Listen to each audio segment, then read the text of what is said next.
This is the iPhone 15 Pro, a 48 megapixel camera. And this is the Kodak Fun Saver disposable. This video is so ridiculous. It boasts a titanium body and an A17 chip. The Fun Saver makes this neat clicking when winding. The iPhone can shoot in Apple RAW. The Fun Saver has a flash and makes this sound when you press the shutter. So we're gonna put them in a head-to-head battle. Okay, but seriously, we know that our smartphones have become powerful pocket cameras that we can take anywhere on trips and capture memories with friends and family, or just going around to local events and all that good stuff. I wanted to do this fun experiment of looking at the latest and greatest tech in a smartphone and compare that to the fun point and shoot of a disposable camera. I took these a lot when I was a kid, going on trips, just going around with friends and stuff. So I thought it'd be fun to compare the two. I know it might seem silly or odd to do that, but us photographers tend to have a lot of serious gas when it comes to gear.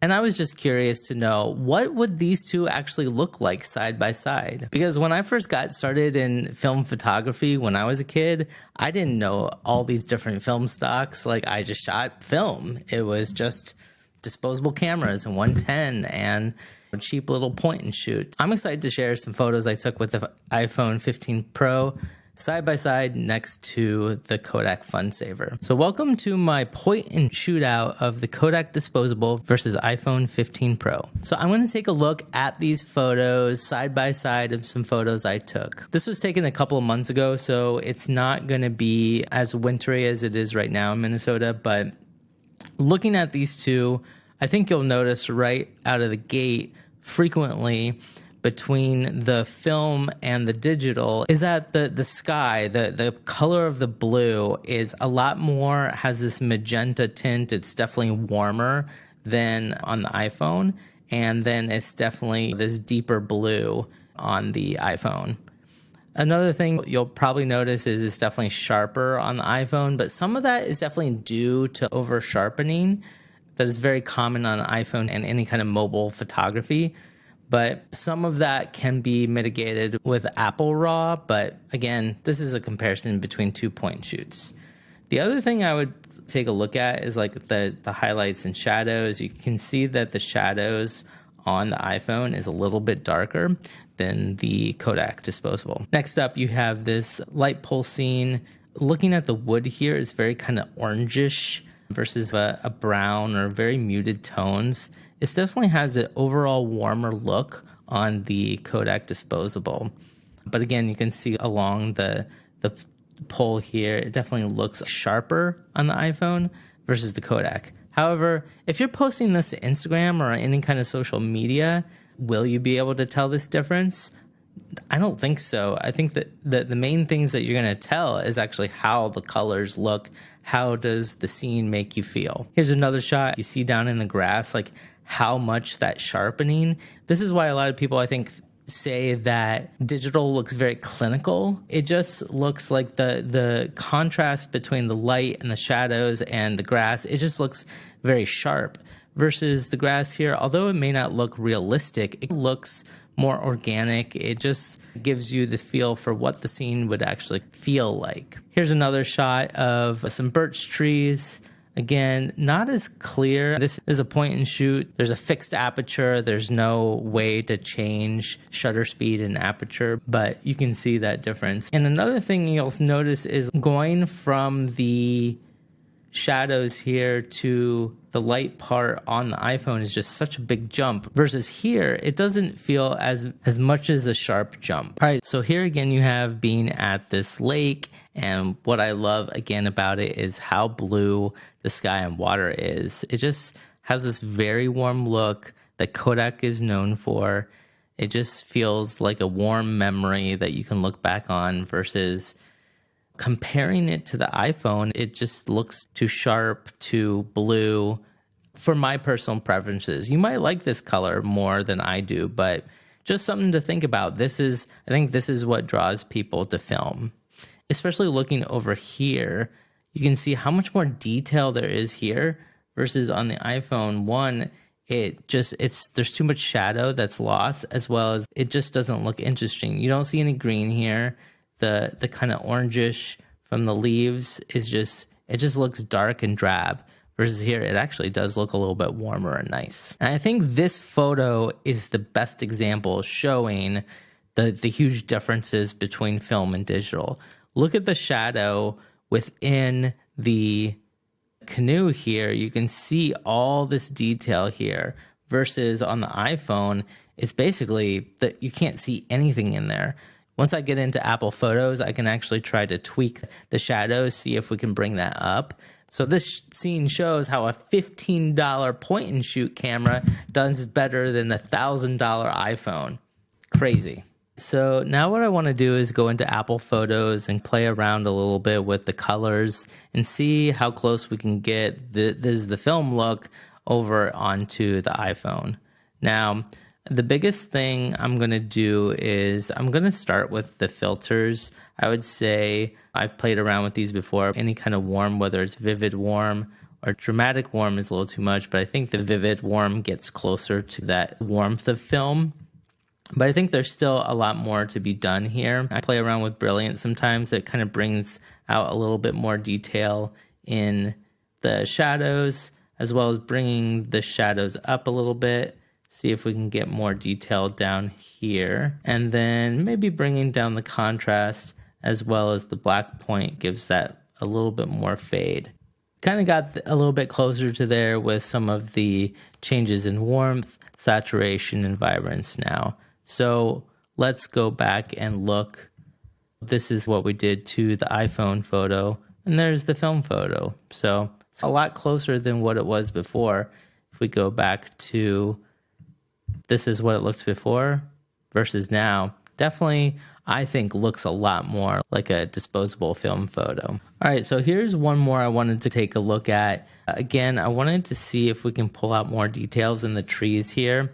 Now, if we go to the iPhone photo here, instead of doing the filters this time, let's just look at the brilliance, pulling up the shadows a little bit, maybe bring down the contrast and the black point again, and then let's play with the warmth.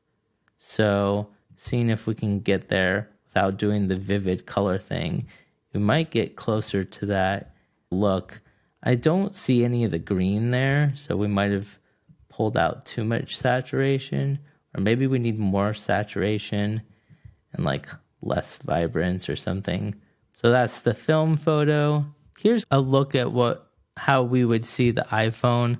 Here's how it looked before. We added that warmth. You can see there's definitely a bit more warmth here. I think the hardest thing to do is get the color of the sky to match that kind of baby blue look of film.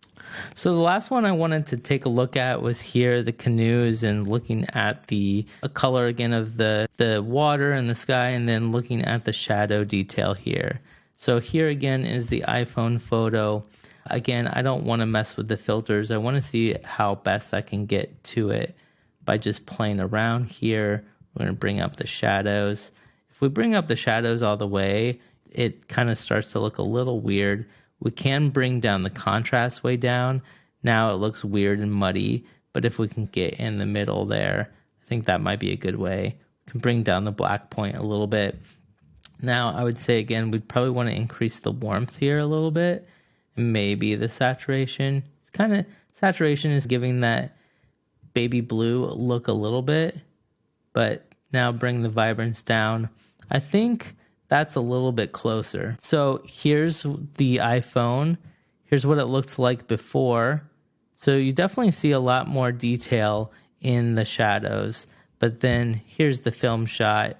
Again, I know there's like less sharpness and stuff, but I think the overall image within the highlights and shadows, you're getting a lot more information. So what's the conclusion? I want to share some of the things that I like about each camera, what I think its strengths and weaknesses are, and let you decide what you want to shoot with. So things I liked about the disposable camera is I personally think it has better colors, or the colors I prefer more. I just think film has a more organic look, more organic colors, feels warmer. Obviously, I showed you can get those warmer colors on iPhone with some tweaking, but I still prefer the colors of film. I also thought that better shadows, better transition between shadow and highlights. So that's what I loved about it. And there's something I think about the cheapness of it, not getting worried about ruining it. I think it's super fun to take on vacations or little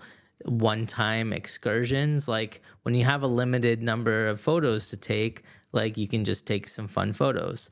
Now, the biggest thing I would say you have to remember with a disposable camera is it's really only meant to be shot between 4 and 11.5 feet, as it says on the back. People, if they do like a close-up shot, you're going to get out of focus. Now, things I like about the iPhone, you're basically getting unlimited photos, so that's a plus and a minus, but there's no cost really at a per photo basis versus this has 27 photos. The cost of the camera plus develop and scanning, you're looking at about $1 per photo. So nowadays it's a little spendy. You don't think about spending $1 a photo to take on an iPhone. It is sharper images. Obviously, there's pros and cons to it. I think the iPhone tends to, with the software, over sharpen, mainly because I think the sensor is so much smaller. And obviously, it's a lot more convenient. You always have your phone with you. You can take a photo. You can then post it or send it to friends and family versus you have to wait till this is done and then you have to develop and scan it and get all that stuff done. But I think there's still a beauty to it because it takes you out of the aspect of overanalyzing that digital does or writing captions for social and all that stuff. It takes you out of the moment of capturing and then moving on. I think the most important thing that I wanted to share and think about in this is that I think the idea that tech is always advancing is a little bit of a myth. There's trade-offs. There's things that we gain some and we lose some, and there's certain things that you can like about one or the other. Newer isn't always better. Getting the most up-to-date gear is not always something that's a better thing to do photographically. And plus, I think it's so fun to have mixed formats. Like I shoot digital, I shoot film, I shoot video, I've shot Super 8. I like old digicams, I like Instax and Polaroids. So there's a funness to shooting all these different formats and not taking it so seriously. And I'll close this video with the idea that some people talk about the best camera is the camera that you have with you. And I would tweak that and say the best camera is the one that you want to bring with you and that you have the most fun shooting. So that's my conclusion on when you want to take photos. Take something that you enjoy taking with the end results, the process of it, and how you want to share the memories and capture it. So thanks for joining me on this ridiculous video, and I hope you enjoyed. See you on the next one.